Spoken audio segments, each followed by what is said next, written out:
jusqu'à faire ce beau vortex. Tous les éléments avec lesquels je travaille, j'ai envie de les sentir et puis de retrouver la noblesse et la beauté de chacun des éléments qui constituent le pain. Pour moi, c'est très triste de ne pas pouvoir prendre l'eau de la source en Bretagne, mais c'est une réalité. Il y a des nitrates, il y a des pesticides de toutes sortes, etc. Je ne peux pas me permettre d'ingurgiter toutes ces choses-là ou de les donner à manger aux gens pour qui je fais le pain. Donc maintenant, je prends de l'eau filtrée. Enfin, je filtre l'eau avec un filtre très pointu, mais qui enlève de la vie, si vous voulez. Donc il s'agit de redonner mouvement à l'eau pour lui redonner de la vie, quoi. Alors maintenant, il faut que je la chauffe un peu, puisque pour faire le pain, il faut une température de pâte idéale. Donc là, je cherche une pâte à 26 degrés. Dans le fournil, il fait 22. Donc je vais mettre de l'eau à 28 degrés. Alors ça, c'est une somme de température. En additionnant le fournil, la farine et l'eau, il faut que j'arrive à 72 degrés pour obtenir une pâte à 26 degrés. Voilà, donc moi je suis assez précis avec ça parce qu'ensuite c'est très important par rapport à la levée du pain au moment d'enfournement, etc. Puis par rapport à la qualité du pain, un pain avec une pâte à 20 degrés ou 22 degrés, c'est pas le même pain qu'avec une pâte à 26 degrés parce qu'on ne développe pas les mêmes bactéries, pas les mêmes ferments. Donc ça ne va pas élever pareil, ça n'aura pas le même goût, etc. Voilà, mon eau est prête.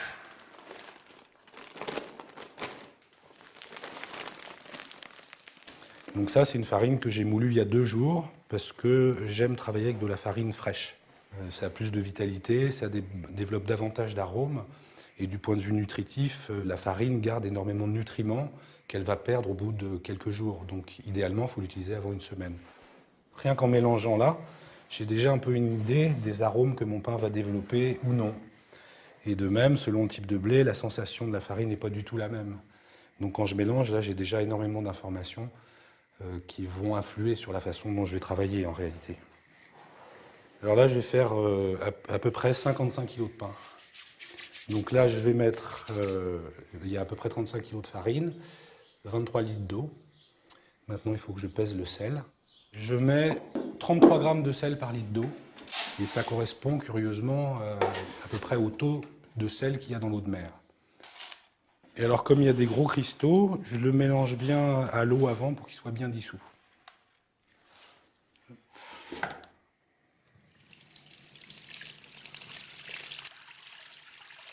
Alors, comme il peut y avoir des petites impuretés, je le filtre. Voilà.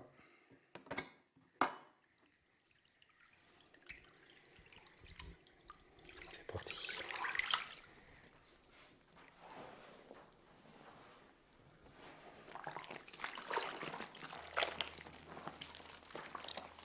Il y a 4 éléments dans le pain. Moi, j'aime bien les symboles, les contes de fées et tout ça. Pour moi, la farine, ça représente le feu. C'est-à-dire que c'est le feu du soleil qui a nourri le blé. Et en plus, c'est ce qui va donner l'énergie qui permet la fermentation. Ensuite, on a le levain, qui évidemment est lié à l'air, puisque ça fait énormément de bulles. C'est ce qui va amener des bulles dans le pain. Le sel, qui est un produit de la mer, là c'est du sel de Guérande, donc ça vient de pas loin. C'est un sel de très très bonne qualité, qui contient énormément de minéraux, tout un tas de choses. Et je connais le paludier, il fait son sel comme moi je fais mon pain, donc c'est quelque chose qui est fait artisanalement. Et là, c'est des petits cristaux qui, pour moi, représentent la force de cristallisation de la Terre, les cristaux de la Terre, quoi. Et puis il y a l'eau. L'eau, c'est la fertilité, c'est la source de vie par excellence, quoi. Ça fait les 4 éléments nécessaires et puis les 4 éléments de la tradition et des contes qui permettent de faire ce pain, quoi. C'est ce qu'il y a de spécifique un peu dans mon travail, c'est que je retrouve les gestes que les anciens avaient dans le temps, où les blés étaient du même type que ceux que je fais moi, des variétés anciennes de blé, et où c'est le travail de l'artisan qui allait donner la cohésion, ce qu'on appelle la force en boulangerie, et la cohésion à la pâte. Alors que maintenant, les blés modernes industriels sont tellement riches en gluten que même en faisant une boule plus ou moins informe, ça va se tenir.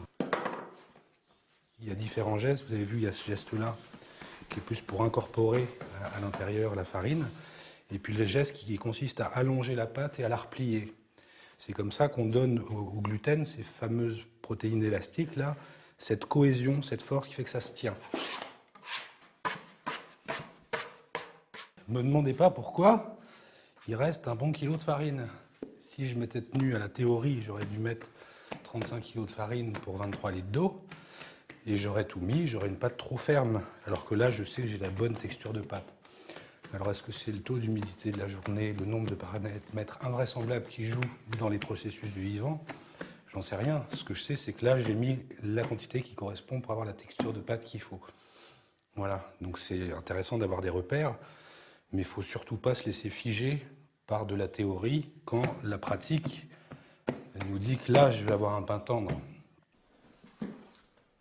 Et c'est quand la pâte est tendre comme ça que je sais que mon pain va être tendre et qu'il va être bien levé.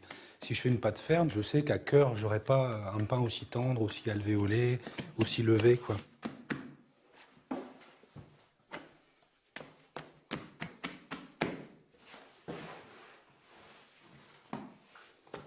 Voilà, c'est ça qu'on appelle donner de la force à la pâte. Lui donner cette cohésion qui fait qu'elle se tient en boule, ce qu'évidemment aucune machine ne peut faire. Ça ne sert à rien de travailler contre les choses, que ce soit dans le pain ou que ce soit dans l'agriculture. Là, l'essentiel du travail se fait quand je ne travaille pas. Le pain va lever pendant 5h30. Moi, je vais intervenir quoi? Je vais intervenir pendant 3 fois une demi-heure. Donc les moments essentiels, c'est justement que mon intervention soit la plus minime possible et au bon moment. Donc là, moi maintenant, je propose l'émondage. Je me suis équipé, je grimpe dans les arbres, j'ai une petite tronçonneuse. Comme ça, j'entretiens les haies, ça ne coûte rien à personne. Avec le fagot, je peux faire mon pain. Le bois qu'on utilise pour cuire va donner ses arômes au pain. Donc si je fais une fournée avec du chêne ou avec du pommier, mon pain n'aura pas le même goût.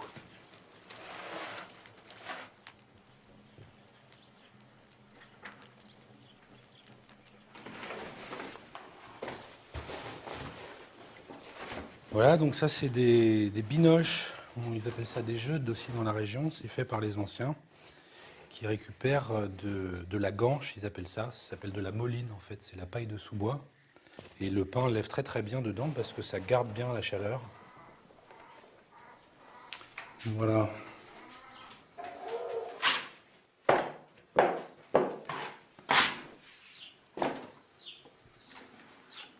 Donc ça c'est une super belle pâte, elle est très humide, elle est très, très tendre.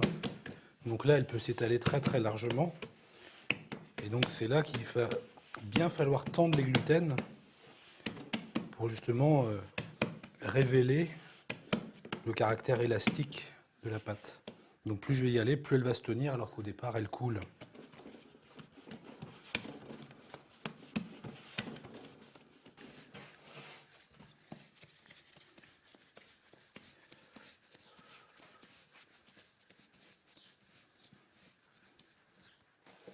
Et donc sinon là, chaque pain, je sais pratiquement pour qui il est. Et là, ça fait maintenant 4 ou 5 ans que je ne peux pas prendre de clients en plus. Parce que en fait, j'ai mon compte, mes fournées sont toutes archi pleines. Il n'est pas question pour moi de faire davantage de pain. Et donc c'est pour ça que je consacre de plus en plus de temps à de la formation de gens qui veulent démarrer du pain comme ça, ou auprès d'agriculteurs qui veulent cultiver des variétés anciennes de blé pour leur qualité au niveau des arômes, etc. Donc je consacre de plus en plus de temps à de la formation en fait.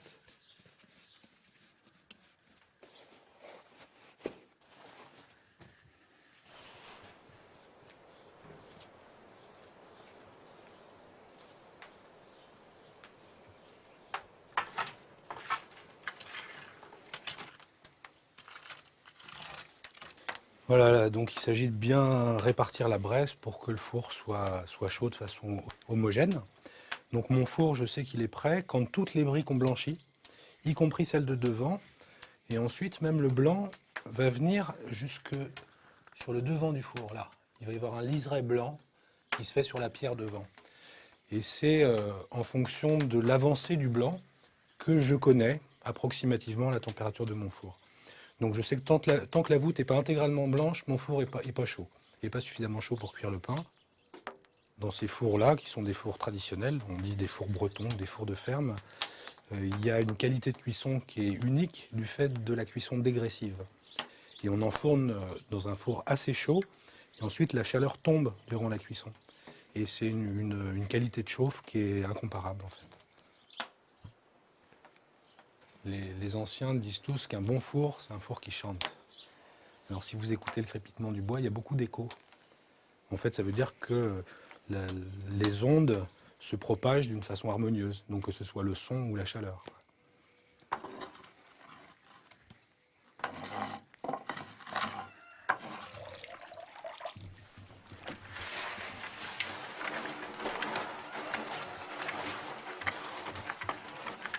Ça nettoie complètement le four en retirant ce qui peut rester de braise. Et ensuite, ça met de l'humidité dans le four, ce qui est une très bonne chose pour le pain, puisque ça permet que la croûte soit plus fine, que le pain se développe mieux.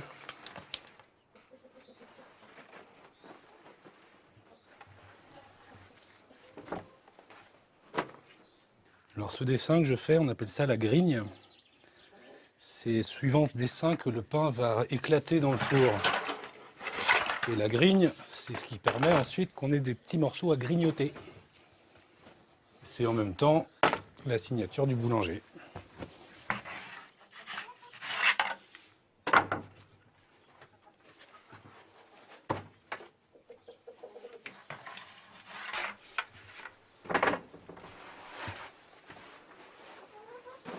Alors évidemment, il faut bien le ranger parce que sinon, j'arrive pas à tout enfourner. Le tour est joué.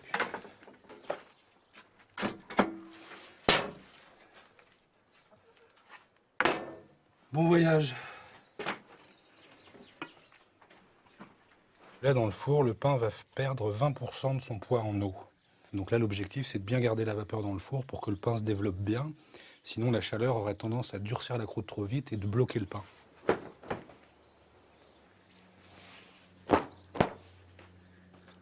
Donc là, je sais déjà que mon pain ne va pas être trop cuit. Parce qu'en fonction de comment il a levé et de la couleur qu'il prend ou non à la fin de l'enfournement, j'ai déjà des informations. Donc je sais qu'il ne sera pas trop cuit, il ne sera peut-être pas assez à mon goût. Il sera cuit dans tous les cas. Et puis ce qui est intéressant, c'est que quelle que soit la cuisson, il y a toujours des gens heureux. Quand je ne le trouve pas assez cuit, il y a des gens qui me disent c'est comme ça que je l'aime. Quand je le fais trop cuit, il y en a aussi qui adorent le goût un peu brûlé. Et c'est jamais la même chose.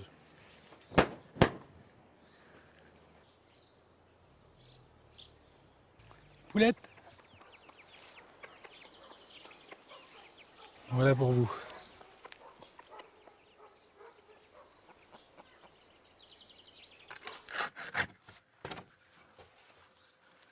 Hop là.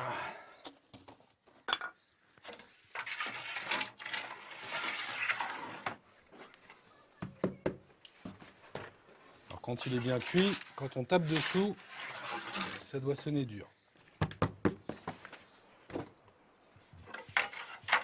Moi, je m'inscris dans un pays, dans un endroit que je souhaite faire vivre au niveau agricole, culturel, agriculturel.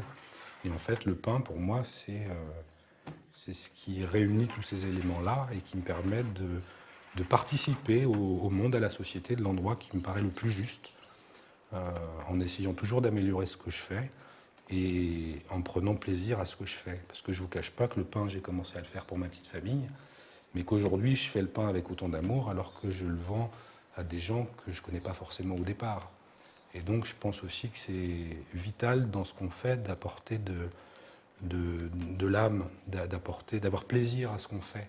Donc, mon choix de l'agriculture et du pain, c'est aussi de partir des éléments les plus simples et les plus nobles que la nature nous propose pour faire quelque chose d'utile, de bon, et où j'y prends du plaisir.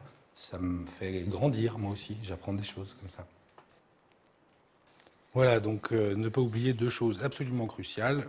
Le levain, donc qu'on garde simplement un petit peu de pâte de la fournée, qui va servir pour ensemencer le levain pour la fournée supplémentaire. Alors là, il ne faut surtout pas l'oublier, sinon c'est un problème, il faut repartir de zéro. Alors on peut repartir d'eau et de farine, mais ça mettra 15 jours, 3 semaines ou plus. Et deuxième chose absolument fondamentale, le pâton pour faire la pizza ce soir. Voilà, vous savez tout. Vous pouvez maintenant faire du pain chez vous.